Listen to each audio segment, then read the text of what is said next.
So, my man, from jiu-jitsu to kickboxing, how does this happen? How'd you get inspired to get in the ring for the first time in front of it's going to be a huge crowd and streamed on the Enigma Promotion website?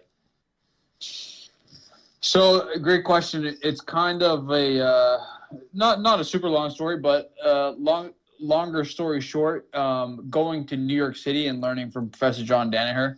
Uh, John would also teach MMA classes, which obviously would incorporate striking into the class, and something you don't obviously have in jiu-jitsu class. So myself being inquisitive and curious and wanting to see what John was teaching, I would sit down and watch John teach MMA, whether that was before jiu-jitsu practice or after jiu-jitsu practice sometimes.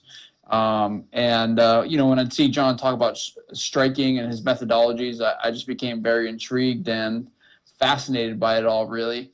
And the idea of being incompetent in a form of fighting, whether that be grappling or striking, is something that John says he doesn't like. He doesn't like walking around knowing that he can't throw hands. So I'm kind of the same mindset. So I started to try about maybe a little bit less than a year ago to right around a year ago is when I started jumping into John's MMA class and I started out with drilling first, and then after the drilling, I actually started jumping in with the sparring. So striking is something that just kind of I fell in love with once I started watching John teach MMA. So that's how I kind of came to this point. And I've had a lot of people tell me, "Hey man, you should jump in a cage sometime. You'd do great." And in order for me to be fully confident in ever doing something like that, like jumping in an MMA cage, I want to be able to be confident that I'm at least competent in, all the art forms that encompass MMA. And striking is definitely a huge part of that.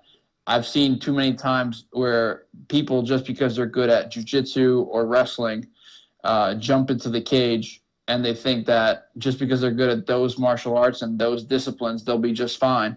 But those are huge weaknesses and holes in your game if you're not, you're not adept at the other martial arts that also come into play in the cage, right? So same thing happens with strikers. Some strikers who, just because they're good at striking, they think, oh, I'll manage it with grappling, and they don't really take time to learn grappling. So that's kind of why I'm doing this kickboxing match. I've really been, just throwing myself into learning striking, whether I do eventually end up in a cage or whether I just become, some sort of a mixed martial arts coach in the future, God knows, but that's what's happening and that's what I'm doing.